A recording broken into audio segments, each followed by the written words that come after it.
Hello everyone, it's Luke here from Tudor, and today we're back with another complete guide. This one is a bit of a special one as the main focus of this environment was to bring Minecraft scene in our own unique, stylized way. It has to be one of the best ones we've done so far in regards to bringing the atmosphere that you'd feel playing a certain game. The adventureness, the exploration that you could only experience within Minecraft that we all love. I think we definitely captivated it within our scene. Before we move on though, if you're interested in how long this scene took and what are our thoughts on how difficult it was in regards to putting it all together, then stay till the end and we will give you a complete breakdown of how long each of the sections took and what skill level you might need in each part. This scene comes with its own packed blend file as well as Unreal Engine project, both complete with all textures and models as you see here, so you can download these assets and try them out yourself. Links to everything are down below, and while you're there, give us a like and hit the subscribe button. Packs are great if you want to see how exactly the scene was put together to help in any future Blender or Unreal Engine projects you may be working on now or in the future. These packs and courses are available via Gumroad along with all the YouTube complete guides. Also, anyone that signs up for our Patreon basically gets everything on our Gumroad for the price of a cup of coffee, so be sure to check out our Patreon link as well. Twice a week we release a complete guide just like this one, so be sure to subscribe and hit the bell notification to get up to date with our newest uploads. Next week is likely to be a Star Wars theme, so I can't wait to share with you all. If you want your idea to be featured though in one of our complete guides, then drop a comment down below, as we'd really love to get some inspiration from you. Finally, all the techniques you see here are covered in a massive library of over 20 courses with 200,000 downloads, so be sure to check those out. And now on with the show. What you're here for is the guide, so let's get started on our Minecraft fan art environment guide. Welcome everyone to the modelling section of our stylized Minecraft build, and as normal we're actually going to start off in Blender and then move on to ZBrush to actually get that terrain created. So we're going to find ourselves in Blender. I'm just going to actually not delete the cube this time and actually we're going to use it to create the cart, which is the first part I'm going to create.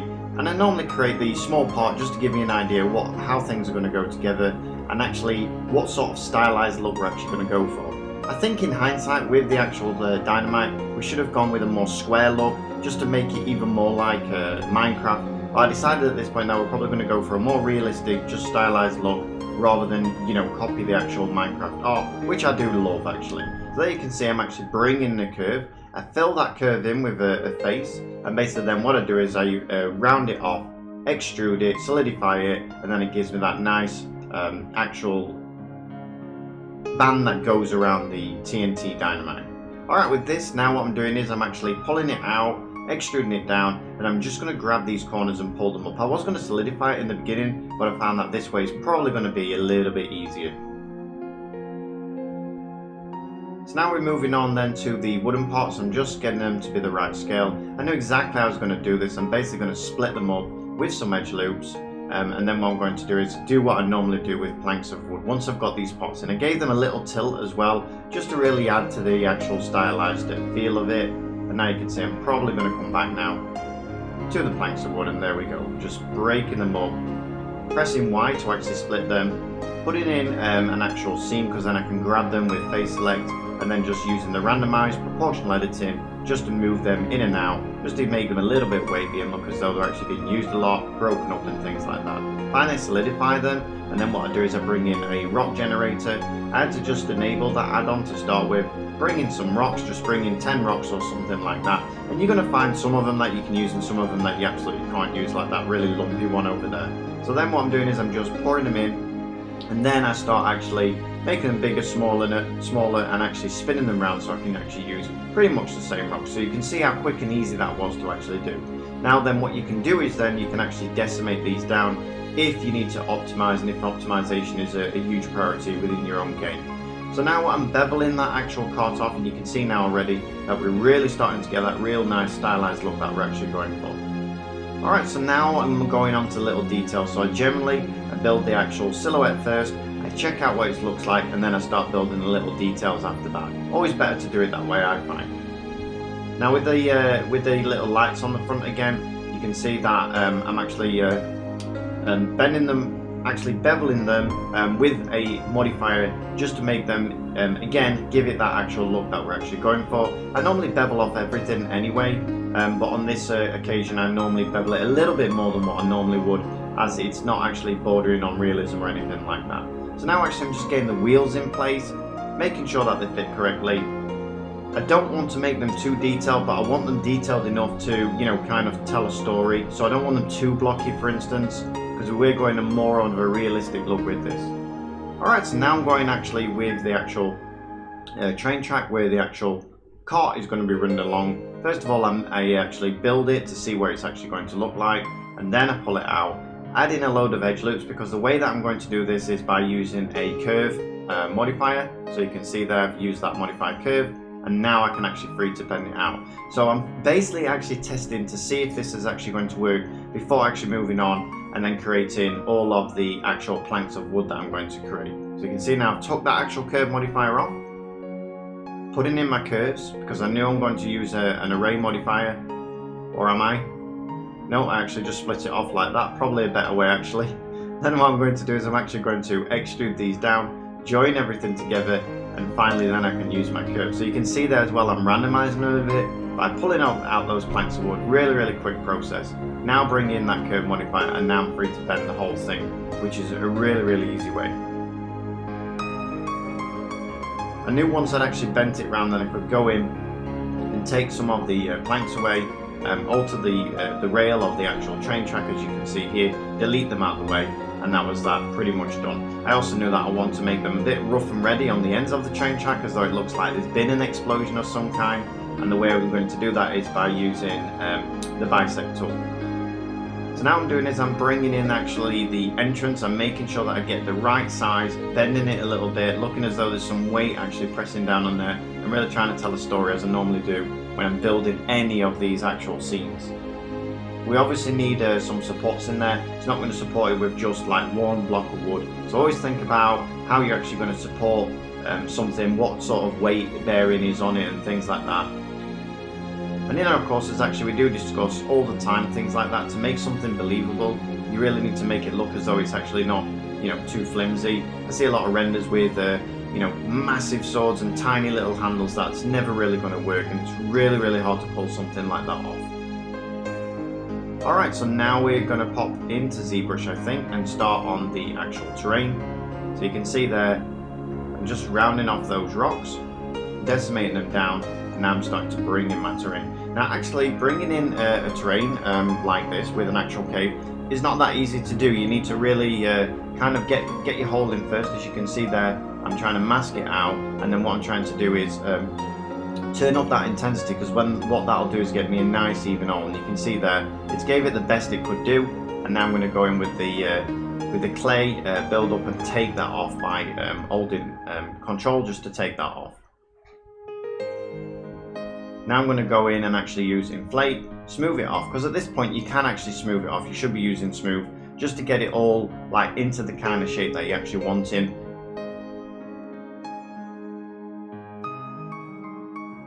And then you should be free to go in and use trim dynamic and things like that. So now you can see we've got actually the cave entrance and the cave inside it pretty much built out. So now what I'm doing is I'm rounding off the backs of the cave, and again all of this is just like kind of a grey box, just getting that right shape, getting the right silhouette, and that is what I recommend you do first. Now what I'm doing is I've got a load of brushes which are like cliffs and rocks and things like that, and I'm just going to play around with them, just have a little bit of fun with them, using different ones just to bring out this rock, and then go over it with my trim dynamic and things like that, just to really flatten that down. And as you can see now, that's what I'm doing. And you can see it gives a really nice result. Now we could have gone one of two ways. We could have gone this way with this, or we could have made a load of rocks and put them together, and that might have been an actual better way. Either way would have took round about probably the same amount of time. So in the end, I decided to go with this one. You can see here I'm trying to create a stalactite, seeing what that looks like, but I thought because it's quite an enclosed space, so instead of doing that, I'll take that away and we're going to have some crystals in, because I wasn't sure actually what we was going to put in the cave at this point, and I'm just deciding in my head now that probably some crystals in the back and some, you know, Minecraft boxes and things like that would look really great in there. So now moving to the bottom part, and the first thing I'm going to do is just squish that in, bring it in, making sure again the silhouette's correct, and now just even it all up so that we can fit that bottom part on there. Now I knew already in my head as well with the bottom part that I did actually want to create it with part of it being block. So part of it being kind of this stylized realism, and then the other part being with this blocky type Minecraft feel to it. Because after all, this is what we're actually basing this actual fan art on. So now you can see I'm just pulling those down. I really like the bottoms of rocks, especially with floating rocks, if you have a nice edge to the bottom of it, so you can pull it down, it looks as though it's been floating there and broke away from another piece of rock or something like that. And now you can see I'm bringing in that same brush that I used before. Well, it brushes, it's a lot of different brushes, and just beating it all up, and then I'll worry about actually using my trim dynamic after that, just to actually push those parts actually down.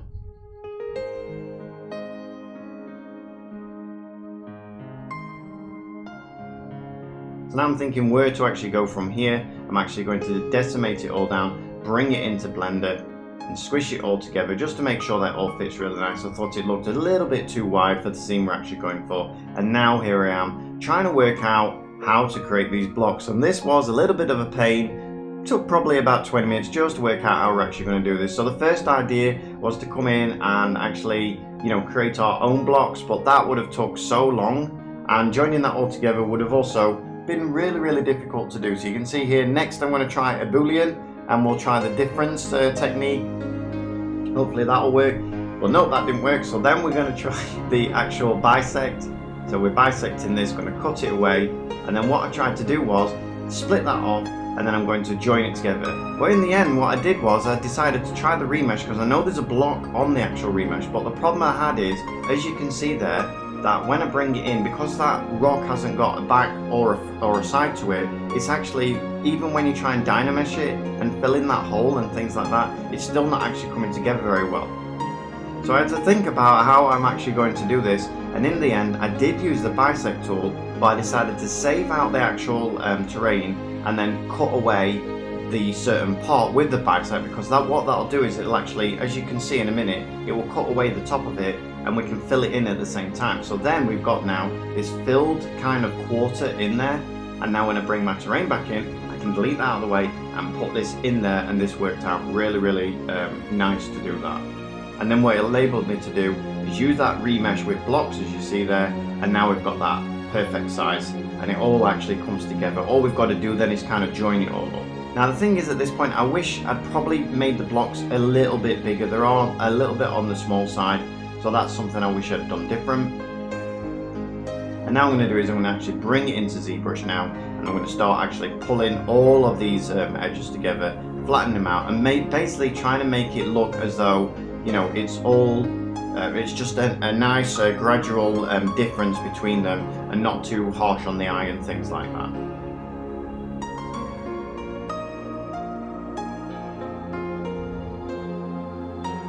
So you can see I'm building it up now using the inflate, trim dynamic, flattening it off.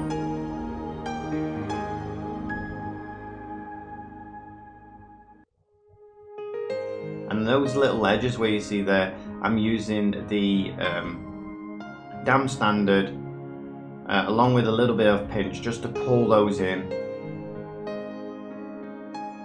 like you see. And there we go, back with the trim dynamic, just to flatten off. It's my favourite brush, I think, the trim dynamic. Really good for creating rocks and things like that. I only have a few brushes actually I use. I really don't use that many brushes, and I don't think there's actually a lot of need unless it's something really specialised, like you want to mould something, or you've got some cloth, then I'll use some different brushes. But actually for just doing things like this, even if you're creating characters and things, you don't really need a lot of brushes actually. You'll notice like the real good artists, they only have like 3 or 4 brushes they use, even on their main characters and things. They only change the brushes for more specialised things. So you can see now I'm dynameshing it off just to see what it actually looks like, and I'm keeping actually different groups when I'm actually dynameshing it. And the reason for that is because then it'll allow me actually to still split it up if I actually need to. So just take that into account. Dynamesh does have that option. And now you can see it's really starting to come together. You just have to be careful on these bits because it's really easy to flatten those corners off on the inside, and I don't really want to do that. And this probably took the longest amount of time, actually, just doing all of this, making sure it all comes together properly. But I think, you know, taking time on this part, it was the best idea. The actual build itself, it's quite an easy build. The parts that are in, you know, that make up the scene, very, very simple parts. It's not like the Witcher Tower or anything like that, where, you know, the main part was the actual building with all these little intricate parts.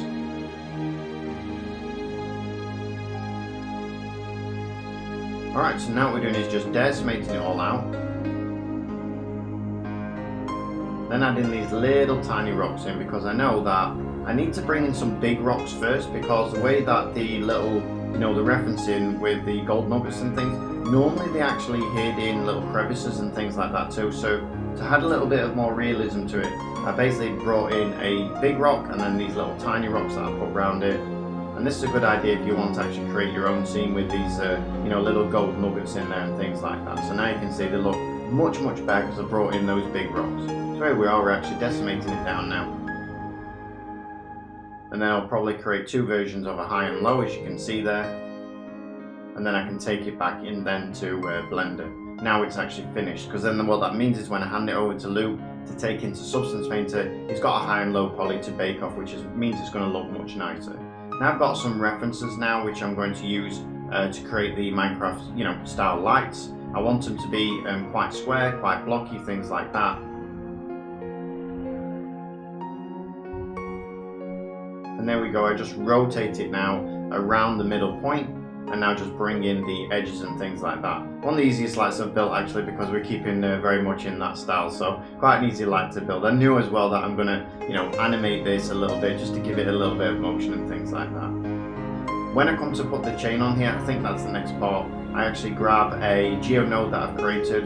So I've got a blend file with all my geonodes in, and this geonode actually allows you to just bring it in. It will automatically come in with a actual chain, as you can see. And then all you need to do is turn up the resolution. You can see as well all of those options on the right hand side that I created, just to make it easy to make any chain that I actually want. I've also got one for roofing, I've got one for ropes and things like that. So geometry nodes really are powerful. Alright, so now I'm creating the crystal, and I did think initially that I want to go with a kind of square looking crystal, but in the end actually we went in and we changed that, and the reason for that is we found that in Substance Painter we weren't getting a lot of curvature off it, which made it really difficult to actually create a nice texture for it. So what we did is we went in the end, took those into ZBrush, really bashed them up. They lost a little bit of the squareness, but I think in the end, as you can see from the main image, that they actually look really nice. They turned out really good in the end, and that's because we did that. You can see I'm just bisecting those ends off just to make it look a little bit broken. And now we're going to work on, I think, is the actual pickaxe. Again, I've got some references of Minecraft pickaxes and things like that, just to make sure I'm keeping with the actual style of, you know, of what we're actually doing here. We did think about putting a creeper in the cave and things like that, but in the end we decided that it's going to add a lot of time onto this build. So we do create like 2 of these builds every single week, and they're actually a lot of work. So, you know, we might actually do, you know, one super build one time, which is like a huge build, and that'll be one for the week, because they actually take a lot of time. You know, we're not really optimizing these massively because the amount of time it takes. I mean, generally scenes like this, if you're going to do it for, you know, AAA standard, they take probably 100 hours or something. They're actually quite long and arduous to get them perfect and to get them, you know, into Unreal Engine completely, you know, optimized and things like that. So for instance, we tend to use Smart UV Unwrap a lot. We are using triplanar projection, but it is better if you're using marking seams and things like that. It's also better if you're going over the things. Retopologizing things is a much better way, rather than dynameshing or you know, trying to decimate things down, because you do end up with a lot of problems as well that can come with those things. So Normally I would say like try and make sure your work's really polished if you're bringing it into a scene. These are scenes to show you actually how we do it, and we do actually miss out a lot of the the real basic stuff like marking seams and things like that, because if we didn't do that it'd be hours and hours long, so just bear that in mind. Okay, now I'm splitting the wood up on the actual crate here, the actual chest, so the Minecraft chest. Really easy again to create this chest, really iconic actually, such a simple model is so iconic, and you know straight away when you see it that hey, this is Minecraft.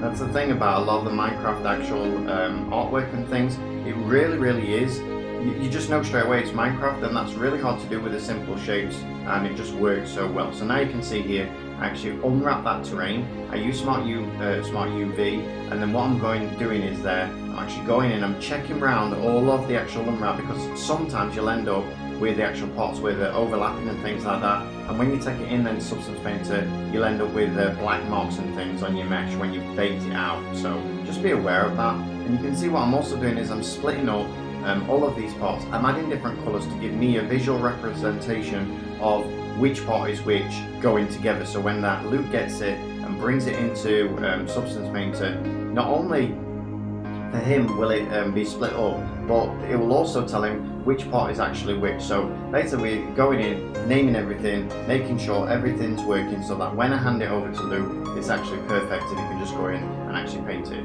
It never actually works like that, by the way. He always gets it and there'll always be some kind of issue, so just bear that in mind. But the last thing actually I always do is just check to make sure that my normals are facing the right way. Alright, so that brings us to the end of the actual modelling part, and now I'm sure we'll move on with the texturing. Alright everyone, so I'll see you on the next one. Thanks a lot, bye bye.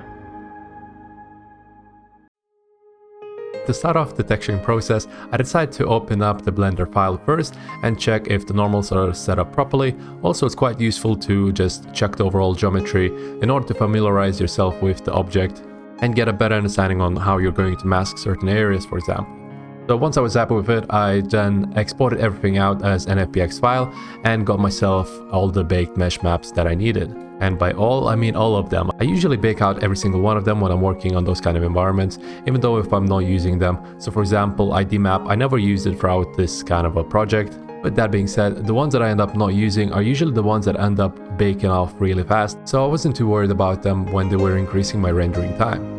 But yeah, once I was done rendering them out, I then ended up just checking all the baked mesh maps, and you can flip between the views by clicking the letter B in Substance Painter, and to go back into the normal view you can click letter M, and that just basically helps you visualize in 3D space how your texture maps turned out to be. So once I was happy with that, I started off by texturing the cliff. At first I decided to use a concrete texture, but I realized it's not going to be enough for this type of a project, so I ended up getting myself a quick seamless texture of height values for the rocks, and that just helps me to get a really nice kind of a bump texture for the bottom areas. I was thinking about using the entire texture throughout this cliff, but it didn't end up looking too noisy, so I ended up just scratching that idea and using it only in certain areas. But yeah, I basically used them as a sort of a mask, and then afterwards I created an anchor point which you can then use in areas like curvature generators to create an additional mask around that mask that you already have and get greater detail out of those kind of crevices and whatnot. So yeah, I was using that in order to get more kind of depth out of darker areas of those rocks, just to kind of stylize the overall rocky pattern and to highlight certain areas. After I was happy with that, I ended up just manually texturing in some areas for the rocks. Mainly I was using an alpha that was completely square in order to kind of cut off some of the edges by trying to get only a certain rocks to be looking kind of like cobblestone. But I didn't want it to just kind of straight up copy the design. I wanted to get a more unique look to it and make it more of a stylized version of the material. So anyway, I ended up just playing around with the overall kind of a design and where the rocks would go in. And I was actually even considering of the rocks to go inside of the mine itself. But in the end, I just ended up using them only at the very bottom, as I figured that would fit more towards the scene. Since also I was using it mainly for the very bottom of the cliff, it was just ending up being it a little bit too much. But right now I'm still playing around with the design. I'm kind of texturing in the right areas where I want them to be, making sure that it looks like the blocks are separated. Although we're not using any of the voxels or anything of the sort, the mesh is done a little bit differently, so I'm just kind of stamping out those squares to make it look as if the design is actually blocky. So afterwards, I wanted to highlight some of the edges for the ends of the cliffs, and I ended up using curvature map for that. And then I wanted to highlight the cliff a little bit more, so I ended up getting myself a cloud texture map and just overlaying it with a mask, which I then was able to use to highlight some of the areas. I made sure to use triplanar projection because the mountain was unwrapped using automatic UV unwrap. It definitely has some seams, so in order for me to hide that, I had to make sure I use mainly triplanar projections throughout this sort of a section. But right now, I've noticed that some of the textures weren't baked off properly during the baked mesh maps. So I wanted to check what's up with that, and I realized that I also have a terrain, a high topology terrain that I could make use out of in order to get even more detail out of this area. Most of the time though, I just end up using the same topology, the same low topology, and just bake off all the mesh maps from them. And it just gives me a basic kind of a working curvature masks and position masks that I'm able to generate smart texture maps. So with that in mind though, I wanted to get even more detail out of this entire mountain, so I ended up playing around with the bake. I realized that the high poly in Substance Painter was just giving me a completely black mask, and I realized that it might be something to do with the size. So I imported the mesh into the ZBrush just to check how it looks, and for some reason it was a really small, but in Blender when I checked it, it was basically the same size, so I wasn't exactly sure why that was the case. I ended up just exporting it out as FBX format later on, which seemed to have fixed the issue.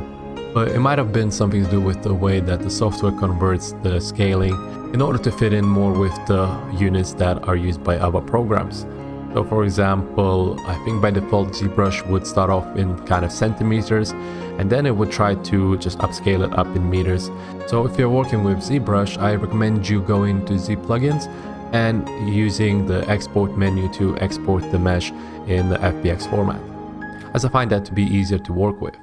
But yeah, anyway, going back to the scene, right now I want to get some sort of extra values out of this terrain, and I realized that there are some chunks of rocks and I wanted to make them into kind of golden nuggets just to bring out a bit more of a unique look towards this kind of entire environment. And I'm right now making it really large. I'm using not only like kind of small nuggets, but I'm also using entire rocks in order to give it that kind of gold chunky look. But in the end though, I ended up changing that up a little bit, ended up only using small nuggets in order to not kind of overwhelm where your eye is focused on, because they're really quite bright as a design. I just had to make sure I not overuse them basically. Right now I'm also playing around with the way the masks are. I'm using gradient masks to kind of highlight the top of the cliff as well as the bottom edge, and basically just give a kind of a different color variation throughout the entire terrain. But once I was happy with that, I also highlighted some of the edges on the voxels. I also highlighted some of the edges on the blocks using curvature, as well as changing the curvature to cavity masking, and that basically just gave me both for inwards and outwards kind of edge highlights. But yeah, moving forwards, I wanted to texture some crystals as well. I had a kind of a nice stylized crystal texture that I was able to use. It had some nice overlay for the material, but it wasn't looking quite as well. The overall design of the crystal just ended up looking too flat to begin with. So later on I went back to them and changed up the design, but I'm still playing around with that. Once I was happy with the kind of the basic of it, I decided to move on and continue on with the texturing process and then think about how I'm going to approach the crystals later on. So right now I'm texturing the lantern. I'm making sure to include the emissive map into it as well as a channel, otherwise it wouldn't have that certain kind of a glow that you can get out of the lanterns, and we wouldn't be able to make use out of a bloom functionality either that kind of gives you the right sort of a glow in the usual type of renderers. Even within the Substance Painter, you can enable the bloom and see how it would look like while it's glowing, and that basically kind of exaggerates the overall glow in the end and fakes it on how, for example, a camera would perceive really bright objects. But yeah, once I was happy with that, I ended up using some ambient occlusion, getting a bit more depth out of those lantern areas. I also made sure I ended up using a bit of a grunge map just to dirty up the kind of a lantern look. Main reference for it was a redstone lamp, and that kind of had a sort of a gritty look. Although it's obviously a pixelated design out of Minecraft, it always came off to me as a sort of a dirty type of a block. So I ended up just making sure I also add some bit of a dirt on top of it, just to make sure it's not as clean looking, since this is also within a mine shaft as well. So I wanted to make sure that it fits within the environment in regards to that too. But yeah, once I was happy with that, I made sure I add a nice metal to it as well. And I had a nice stylized metal that I was able to make use out of. And that basically has some curvature masks as well as a sort of a color overlay. And it even uses a light generator that just makes sure that it highlights certain areas, especially from the top. And it just gives us a kind of a softer look to the metal overall. I also made sure I lighten up the chains. It would have to be a different sort of a metal, just because firstly it would separate the mesh, the lantern, from the chain as well, and secondly the chain would be kind of a lighter metal in regards to the way it was built. And now to texture on the pickaxe, I wanted to get a kind of a nice wood. I also had a nice stylized wood for it that actually makes use out of the main kind of materials that are built in within the substance painter. It makes use mainly of the pattern from the wood material in order to create that sort of a grain, and then it overlays certain other materials just to bring up that stylized wood sort of a look. And once I was happy with that, I ended up masking out the metal areas for the pickaxe as well, and setting it up to be a same material as a lantern. I think I changed the color a little bit just to make it a little bit lighter in order for it to stand out a little bit more and to get that kind of a default iron pickaxe sort of a look. And I was quite happy with that. Once I was done with that, I ended up getting the same kind of wood that I used on the pickaxe for the mine support frames as well. And I also had to make sure that the front of the wood has a sort of a log timber type of a look. So I had a nice kind of a alpha map that I was able to use, and once I just stamped it out onto my mask, I ended up just bringing down the height map, and that kind of gave a bit more depth towards that log end, which will later be applied and converted onto the normal map. So once I was happy with that, I made sure I textured the chest as well. I basically used the same wood, but of course the chest is a really unique to the Minecraft overall kind of a theme, and I felt like I had to make sure I keep the overall design and look of the chest that's really recognizable to everyone. And yeah, I just made sure I highlight the wood and get the same kind of a color, and also use a dark material for the edges of the chest as well. And that seemed to have done the overall design of the chest, the way they look in Minecraft as well. Although it is stylized and we are texturing it with PBR materials, I think it definitely kept that sort of a stylized retro look that Minecraft would have. I quite liked the way it ended up to be. And now for the minecart, we did do a bit of a unique approach towards it. It did end up being more of a unique looking minecart in comparison to what you'd see in the classical Minecraft, but it quite fit the overall theme. We definitely needed to add more detail to it, and I think the overall design kind of fits the proper aesthetics of the overall environment. And especially since it is at the very front of the environment, it helps to break off the kind of edges and make sure it's not just kind of chunky as the overall environment, as it has a kind of a nice silhouette to break all the edges up apart. So yeah, once I was happy with that, I ended up just making sure I mask out the areas for where the wood goes, for where the metal goes, and I also made sure I add some variation of the metal color as well, just to make sure that it doesn't look like it's being used with the same kind of metal all the time throughout this minecart. And once I was happy with that, I ended up getting a TNT texture. I started off with a basic kind of a solid color, didn't want to over texture it, wanted to keep it simplistic, but for the way it's being held, I used a fabric as a material and kind of overlaid it. I made sure to turn off the normal masking just so it wouldn't get too noisy, but it kept kind of the fabric-y look that I wanted. And I also made sure I used a font, one of the fonts that is provided within Substance Painter, and just I was able to rewrite the text and just type in TNT, and I think it turned out quite alright as a top level font. Although we are limited with what kind of fonts we're able to use, within Substance Painter, I think this one fit in quite alright.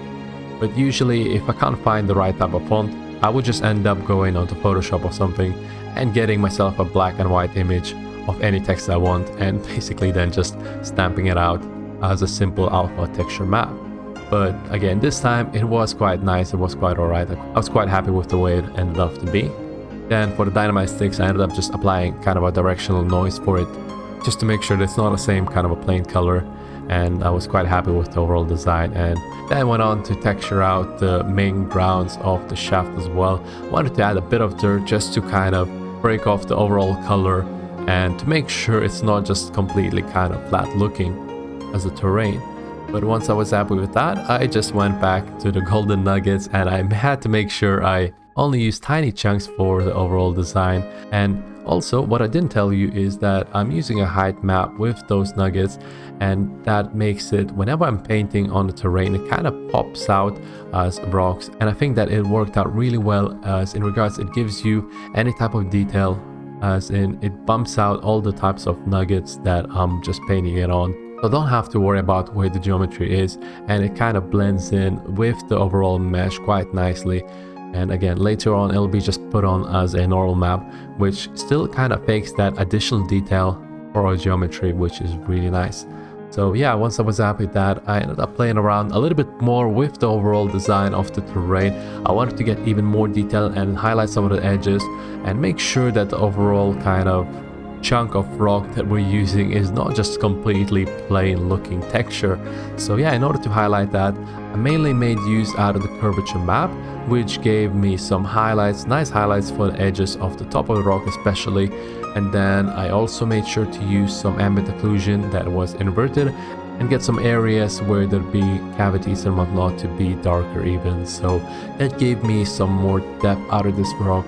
But during this moment I realized that it wasn't getting enough kind of detail. So what I ended up doing is I ended up getting a sort of a noise, a cloud texture map that I was able to get applied onto the entire cliff, and then just simply use it as a height map, which bumped out some rock areas and gave me a nice higher realistic sort of a cliff, and the rocky area was definitely more believable in that regard. So once I was happy with that, I went back to the crystals this time, and I decided to do it from scratch again. So I started off by applying a simple fill layer color, also using emissive map for it as well, so making sure that the channel is applied on top of it, and created a gradient. And then I came back to the cliff actually just to kind of mess around a little bit with the overall design. I realized that the overall bake wasn't quite right, wasn't quite there, and I was trying to figure out what is going on with that. It just didn't look just quite right, and I was having some artifacts in regards to the baked mesh maps, but I decided to leave it for now and come back to the crystals. So yeah, I started off by getting a nice gradient on top of them. I got myself a curvature edge wear, and I only use base color for that to start it off. And the way you blend in the colors is you make sure you use emissive map in combination with thickness map in order to get a bit of a volume towards your crystals and kind of fake it in regards to whether they're transparent or not. And also what I didn't know is when I was doing some research for the crystals, I found a material which makes use out of the position map and kind of overlays it on the texture, and that makes sure that it gives a crystal a nice color variation depending on which location you're looking at the crystals. So I didn't actually know about doing that before doing this project, but ended up looking quite nice when I was making this sort of crystal. I also make sure I use gradient and kind of darken the bottom, the foundation of a crystal as well. And that includes making sure that the emissive map is also darkened at the very bottom. That just gives more depth out of the crystals. And also the crystals themselves, I make sure that they're metallic, a little bit metallic as well. That gives us kind of a nice glassy shine. I don't do it all the way, but I raise it up just a little bit because otherwise it would look like they have a sort of a plastic look, so it wouldn't look quite as nice. Yeah, after that I also experimented a little bit with subsurface scattering. There is a way to make use out of the texture within Substance Painter for that, but in the end though you can make use out of just a simple base color in order to get a sort of a transparent look towards your crystals and give them a sort of an interesting volume to them. But yeah, I was still trying to make use out of the crystal material that I had, and in the end I've just created one from scratch, and I will be talking a little bit more about that, but I will be doing that in the final bits of this section. So yeah, once I was happy with the design, I ended up just painting on a bit more of the extra values. I ended up playing around with the color a little bit more actually, just checking out how they're going to look like and how it's going to look like in the side of that shaft as well. What was different though is that the crystal inside and the crystal outside have completely different texture maps because they were baked all at once with regards to the position and whatnot. So for example, ambient occlusion and gradient maps would have to be a little bit different, and so basically they have to be adjusted afterwards for them individually. But in regards to the generated texture maps, when creating crystals, it is quite a complex material because you not only have to make adjustments to the base color itself. When you change the base color, it doesn't exactly change the entire material, so you have to play around with the emissive map as well throughout this process in order to get the right sort of a look to them. So it's quite complex when you're trying to especially adjust the colors and how the overall design of the material will look like. But by playing around with the values, making sure you understand how each one of the layers is being applied onto those crystals, doing that just helps you get a better control over the material, helping you get a desired look that you want for the crystals. But yeah, going back to the clip, I really wanted to get even more variation out of it. I was playing around with grunge maps and trying to figure out how grungy, how dirty I want to have this type of a clip. Playing around with it a little bit too much, I was getting a dirty look to it for sure. But in the end, it was just a bit too much. I ended up lowering it just to make sure it fits the overall kind of aesthetic and the theme of this design. So once I was happy with it all though, I ended up making some finer adjustments to the other areas as well. And actually I went back to the crystals and played around with them a little bit more. I didn't like that they're green actually, so I ended up changing them to a more nicer color that would fit the overall palette of this area. Actually, I even got myself some references for the crystals. It's really important to work from the references when you're working on any art that you have and kind of blending that in with your own design, as you want to make sure that it look quite nice, and just doing it out of by eye doesn't usually work and you don't get the kind of believable results that you get. So I was getting myself a nice references, the type of crystals that have volume, that have sort of a glow look them, and they actually look quite magical. So I got different types of colors, mainly the cold type of looking crystals, and I had to make sure that they're actually looking like proper crystals. In the end though, what I realized that it just didn't look quite well with the overall shape. Had to get myself different kind of mesh. So I actually asked Neil to give me a different type for the crystals, and they ended up being more natural looking. Whereas for these ones, for example, they didn't have enough shape. I tried playing around with cracks to begin with and getting more detail out of them, but right now I'm just building the material from scratch and just making sure it is overlaid properly. The gradient for the bottom is also using a grunge map just to make sure it breaks up that kind of gradient that we're having, which gives a nice sort of a blending result overall. So once I was happy with that, I just ended up playing with the colors a little bit more, making sure that they blend in properly and actually checking each of the channels properly as well. So not only would I just look at it visually throughout the material view, I would check how the emissive map would look like, how the base color would look like, as well as the roughness values, since they are quite glossy, but we do need to have some micro detail to them as well. So making sure that they have a certain amount of roughness values to them as well is quite nice. I ended up just overlaying an additional layer on top of them and getting a roughness values that way as well. And once I was happy with that, I got myself a little bit of an extra color variation, just applying a cloud mask with like a kind of a purple tint to them, just to make sure it wouldn't look solid color completely. And of course, making sure that the thickness map is being used with levels, so I could have more control over the way the thickness map is applied as a mask. But once I was done with that, I got myself a different geometry for the crystals. These ones were actually done within ZBrush, and they turned out really nice, and I actually had to make use out of a high topology as well, just to get more detail out of them. And actually what I ended up doing is I ended up using Auto Smooth to kind of help me out in regards to where I want to have certain edges be highlighted more on the low topology. As when I was dragging the Auto Smooth functionality down, it kind of gave me more of the hard edges to work with on the crystals, and I just made sure that they don't go all the way down, because I don't want the hard edges to be on where the flat surfaces are.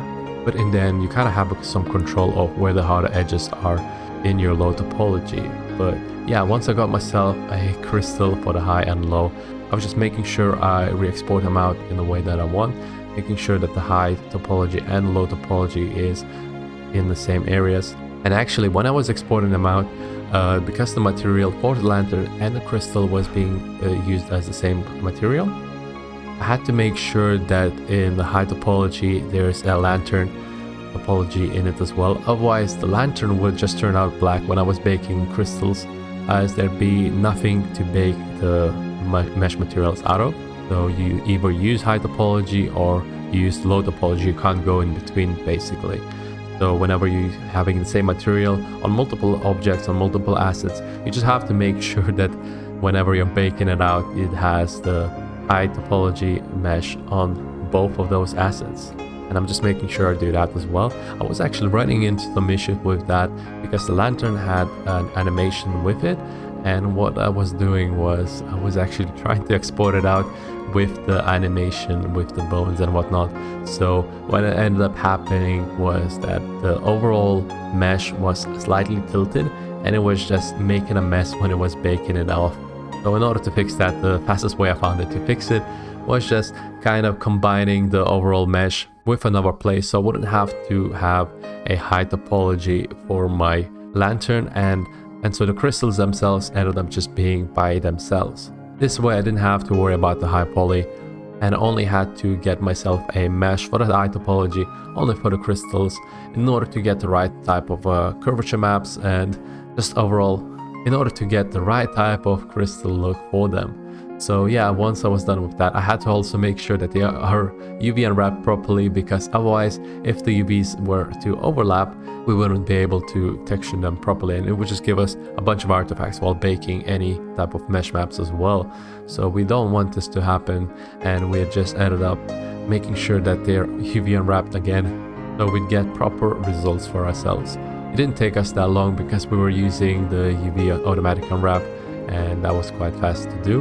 But yeah, once I was done with that, I just had to make sure I baked them out separately. I didn't bake out the entire scene with the Substance Painter file, as I just had to bake out crystals separately by themselves. And once I was done with that, once the smart materials were being reapplied onto the crystals, it gave us a much nicer result. I still had the cracks on top of the crystals though, to get additional detail out of them using masking. But overall, it was just plainly because the overall shape of those crystals looked really nice. All the light that bounced off and whatnot just gave a really nice sort of a volume to those crystals.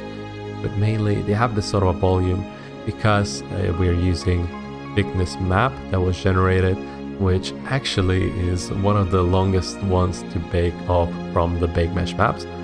So often when you're baking out texture maps, it is the one that takes the longest to do. But when you do use it, it definitely gives a really nice result no matter what kind of mesh you're using it on.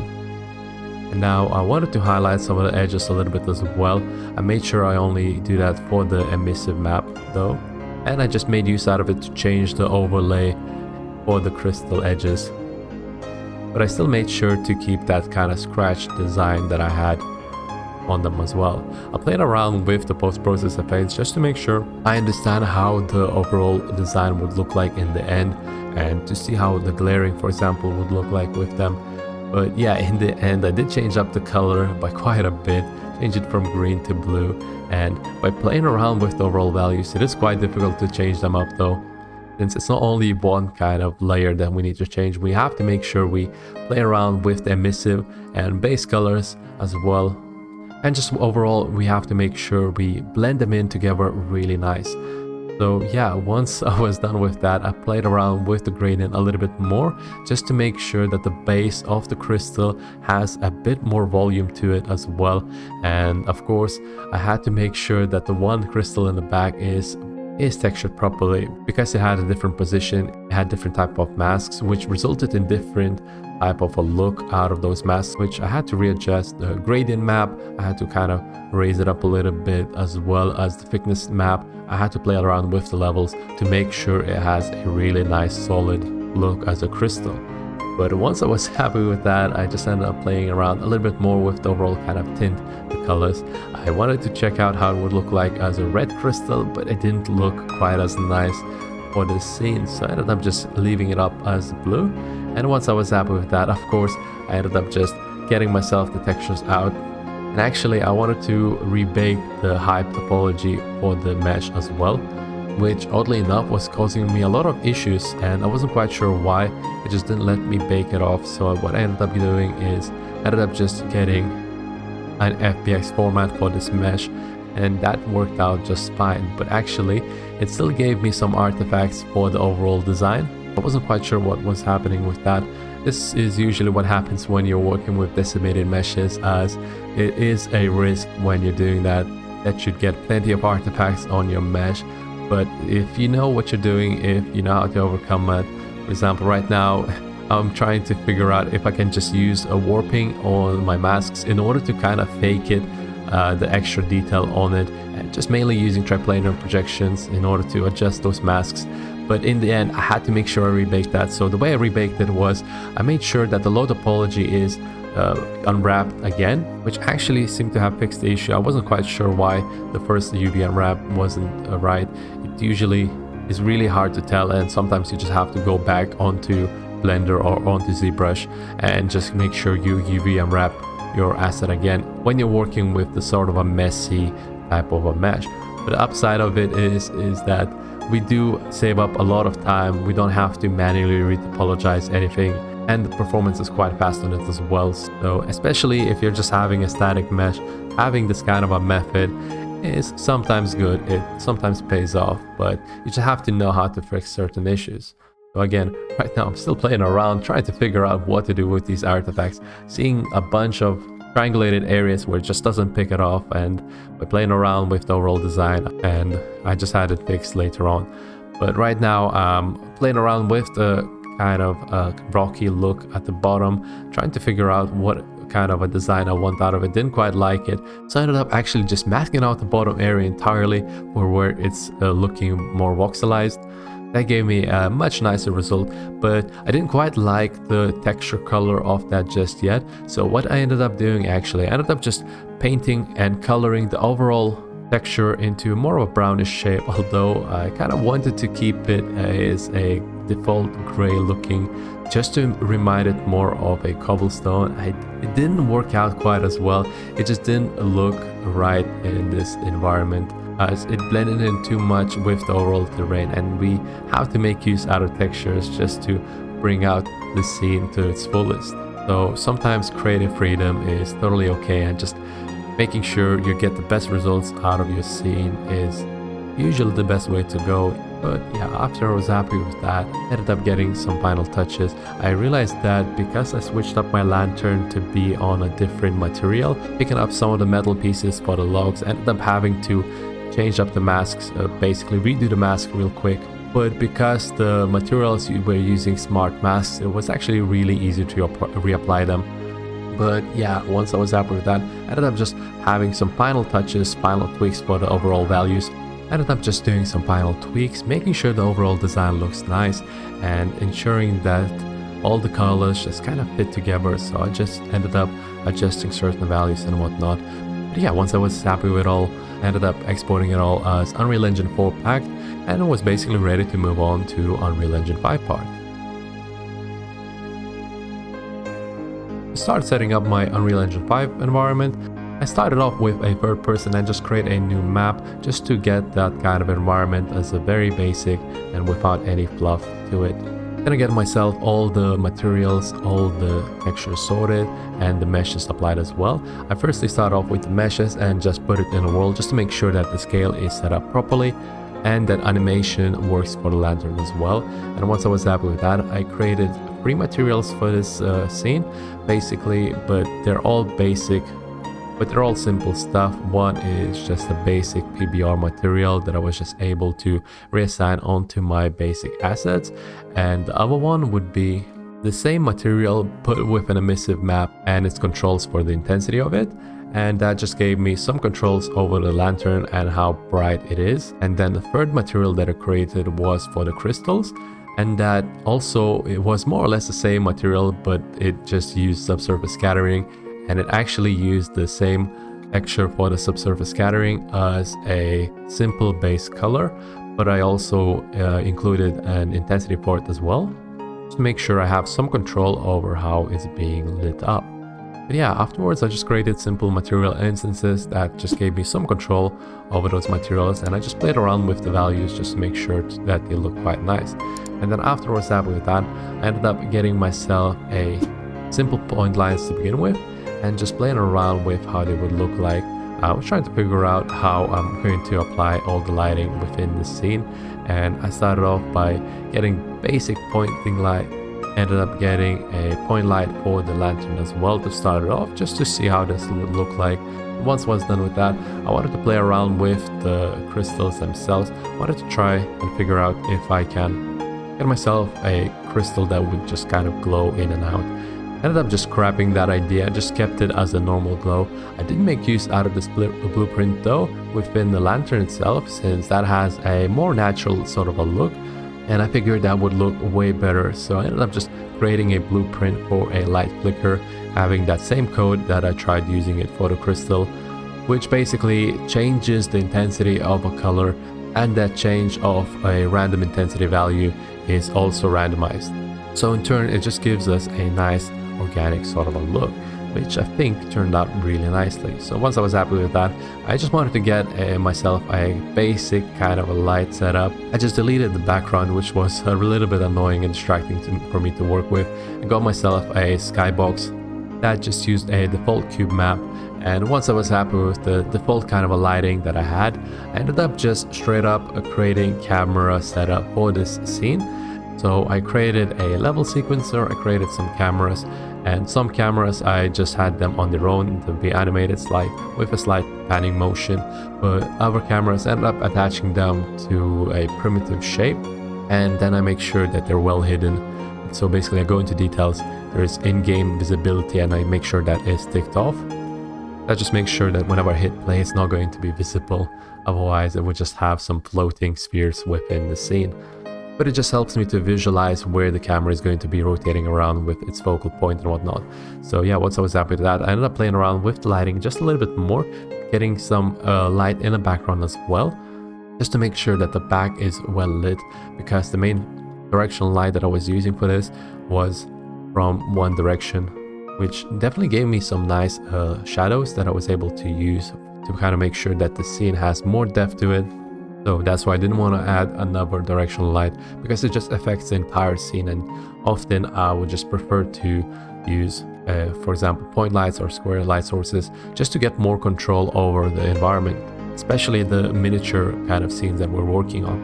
So yeah, once I was happy with that, I just got basic couple of shots that I wanted to make sure I highlight the environment and its certain areas. So especially the cave-in kind of location for where the shaft starts, I want to make sure I highlight that and what's inside of it throughout my composition. So often I make sure that this is within the center.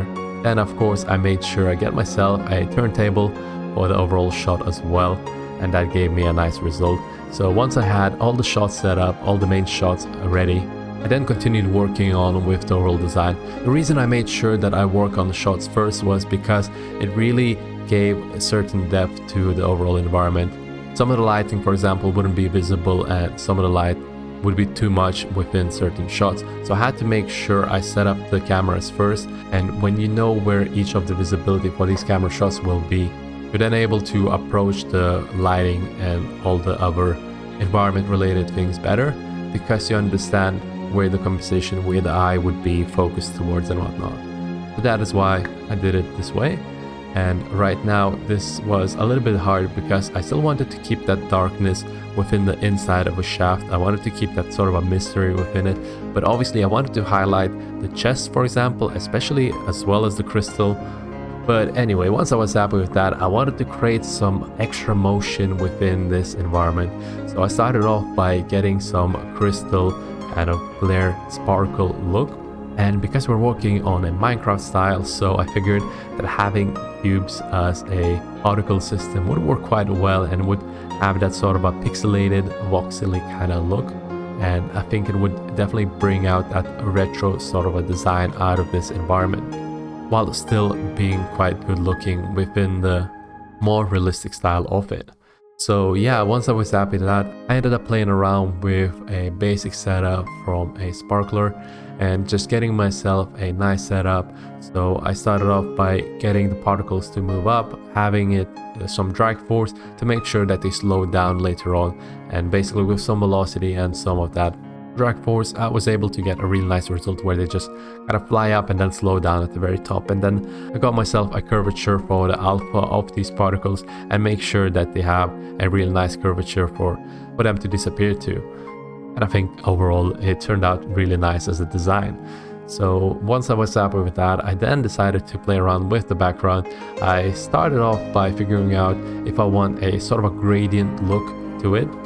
And I thought about just keeping it as a simple solid color gradient by just playing around with a solid mesh at the base that is completely unlit, and just playing around with the values of a height fog. You're able to get some really nice gradients, but in this case it just wasn't working quite well. It just didn't like the overall design. But right now I'm still playing around with the particles, trying to get them to look nicer and make sure they're more consistent throughout. And once I got them to the way that I like, I ended up getting a TNT particle effect as well to it. So right now I'm making use of the light flicker that I had for the lantern. Obviously making sure that the radius for them is much smaller, so it would only affect the very top of the TNT with that kind of effect.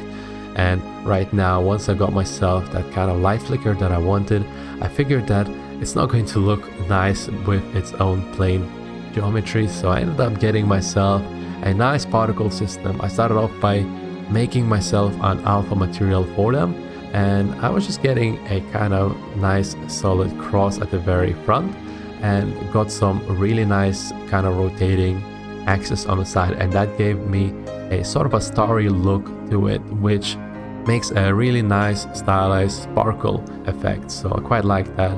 I also made sure that they have a nice texture color gradient as well. So mainly I'm making use out of the radial gradient and just overlaying that with one another. I'm able to get nice results.